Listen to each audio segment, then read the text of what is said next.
Dans la conduite de nos vies, le projet de Dieu doit être notre référence première. Pour cela, il nous faut apprendre à discerner. Salomon l'avait bien compris. Ils ne sont plus deux, mais une seule chair. Marc 10, 8.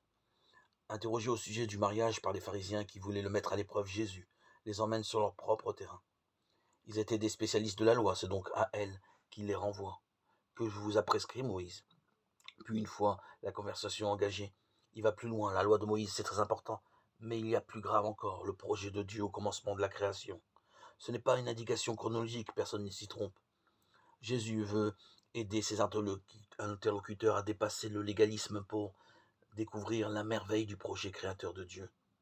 Dieu les fit hommes et femmes. À cause de cela, l'homme quittera son père et sa mère. Il s'attachera à sa femme, et tous deux deviendront une seule chair. Ainsi, ils ne sont plus deux, mais une seule chair. C'est la première étape de réalisation du grand projet de Dieu.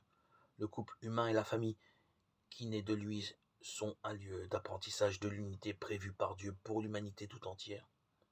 C'est ainsi que l'alliance entre un homme et une femme est l'image et le vecteur de l'alliance entre Dieu et l'humanité tout entière. C'est donc une très bonne nouvelle. Nos amours humaines, nos familles, si fragiles soient-elles, servent le plan de Dieu. Nous pouvons être fiers. Ajoutons à cela le conseil de saint Paul. Tout ce que vous faites, manger, boire ou toute autre action, faites-le pour la gloire de Dieu. 1 Corinthiens 10, 31. Les couples heureux font honneur au Créateur, qu'on se le dise.